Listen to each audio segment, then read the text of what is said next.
My name's Ambassador Ibrahim Adebayo Lawal, a direct sector chairman under the leadership of National Union of Textile Garment Tailoring Workers of Nigeria. So I'm also the artisan chairman of Itirere Cartel LCDA and also an ambassador under Olokun Festival Foundation. I'm a textile artist. I study cultural administration at National Institute for Cultural Orientation. I started at very early age. After my elementary school, I'm from a polygamy family and I have a little chance of making it in life because our parents never encouraged education, especially my dad. He said it frankly that he can only sponsor one person to school, which I'm not one of the beneficiaries. So that's how I started. And I realized that in life, you have to give, you don't blame anybody for your failure. That's one of the things that have been keeping me going. That I don't need to blame anybody. I don't need to blame my dad or my mom for not giving me education.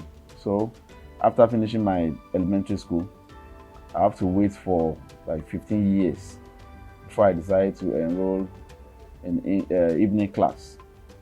So just to, at least I know one of the major things in life is how you can communicate with people while you are growing up.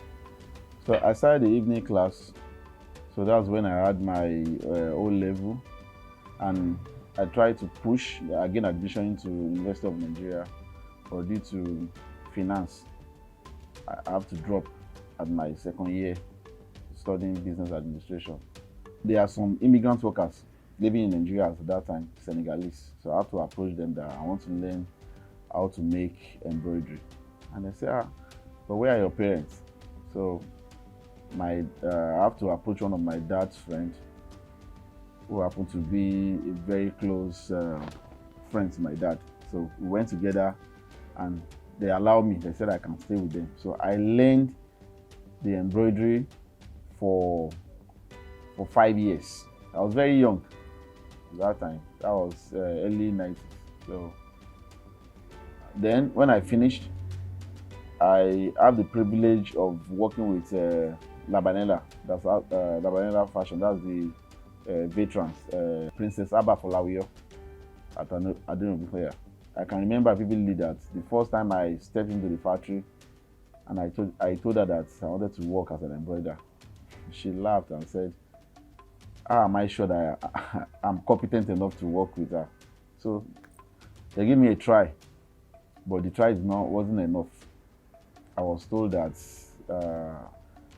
I'm not good enough to work at the factory. But she said with my confidence that she's going to encourage me, that I can stay within the factory and learn more about how I can make embroidery. So, and luckily for me, that time they used to bring expatriates from Senegal to come and work for them. So, and I can speak a bit of Wolof. So they were very happy to have me around. So I was just like an errand boy to all the staff. So I was there for 1 year. So one day I just decided to work. So I approached the supervisor that, can you just give me a try? I want to do something. So immediately I finished the work, the whole factory was like, wow, OTGO, OTGO, OTGO.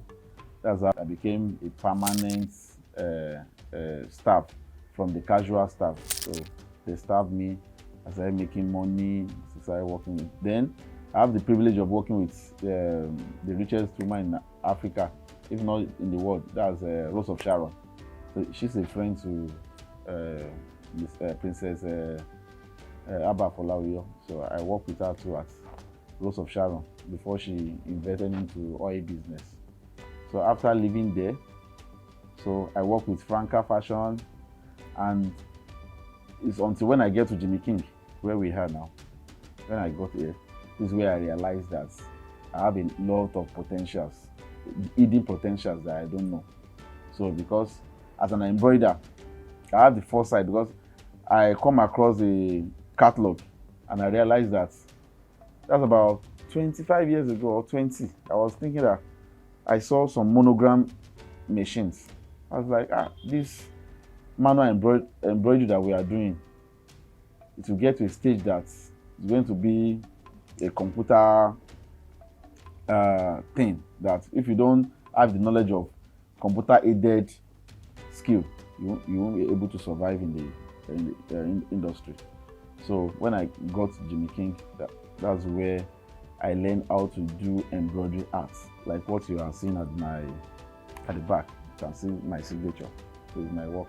So he's the one that taught me how to use embroidery to make artworks. So I started. Then, so after I worked with him for like 10 years, we still have a very good, we are like family now. So, and from that time, I started my own fashion line in 2008. That's when I had the first fashion and art exhibition called Tag Agbara Asha. Agbara Asha. It's not been easy because I started on the streets, because I know that I don't have money to get a bigger hotel. So I said, okay. I used to be a youth leader in my environment, so I have to call all some youth that let's start a project together. I'm a designer. I can make an outfit. You can be a model. You can be a model instructor. This is how I bring all the youth together. So we call the club then Exquisite Young Nigerians Club. That's how we started. And the rest is history now, because all of them are doing well in their various fields. Because when we started the program on the streets, like in the ghetto in Italy here, we had a fashion show. We have people who are so happy that this is more of a talent on project. That is not just like normal carnival that people do around. So we do it to nurture talent, to detect talent. And one of a news correspondent from The Nation, his name is Adebayo. I didn't even know that he lives on the streets. So he said, for you to come up with this brilliant idea on this street, that means you have a lot of potential. So that was the first time I saw my face on the pages of newspaper. So I was so happy. People in the neighborhood, everybody were like, this guy is going places. So after that time, I decided to proceed. That now we've achieved something within our locality. Let's do something that will make us to be known in Nigeria as a whole. So I form another group with the same old group. But what I realized about life is sometimes environment where you live doesn't determine what you become in future. Because I never looked down on myself. So when we wanted to do something that has to do with the whole state or Nigeria, I have to involve some of my friends that I've met at Abuja. They are from Wedi home. So the inferiority complex setting that, like, from two different areas, the ghetto and from the rich neighborhood. The rich guys are saying I have to let go with those guys from the neighborhood if I want them to sponsor the program. I said no, we are together. We started together. So why do you want me to leave them now? We'll be contributing our little money to make this happen. They said no. So they wanted to hijack the project from me. And the only thing that set me free is because of the passion that I have. Because they were looking for money. And I noticed that whenever you have a 4 or 5 youths coming together, everybody has his own primary objective of being part of that. So, and I realized that once that goal is achieved, everybody is going to have whatever he wants to get. Because you can say, I want to be famous, you get the famous. You want to make money, you make the money.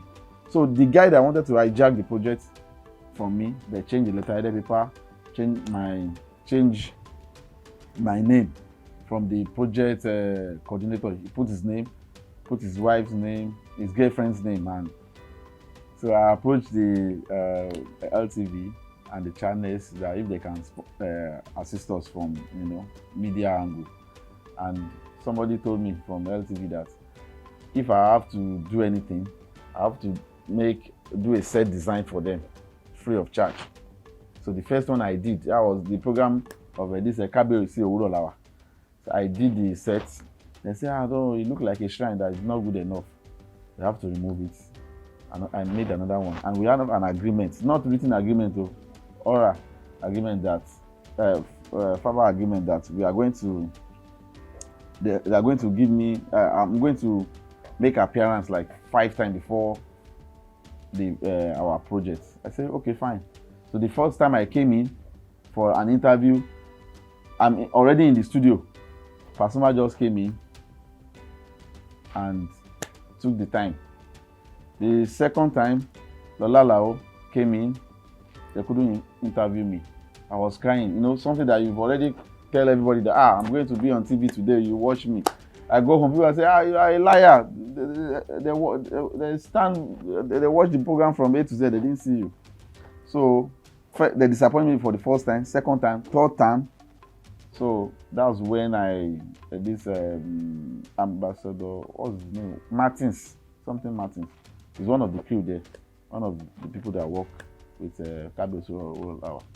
So now approached me and said, what's up? You saw me crying. I said, no, you don't need to be crying. There was the problem. And now narrate. Man, I said, okay, I promise you, come to the studio 7:30 tomorrow, that they are going to give me time. So that's why I had my first interview on the live TV, and the response was massive. So then there is a lady that worked with channels, Art House, something Belinda too. So we met at during that program, after the project that I had with the guys. The guy told me that we met with T-Mac. T-Mac wanted to give, it was the president of PIMA at that period. So he wanted to give us a space, the PIMA Secretariat at Ikeja, to have our program, the fashion show and art exhibition. So when my partner, I don't want to mention his name, he was busy making money from his father's associates. We are giving them money.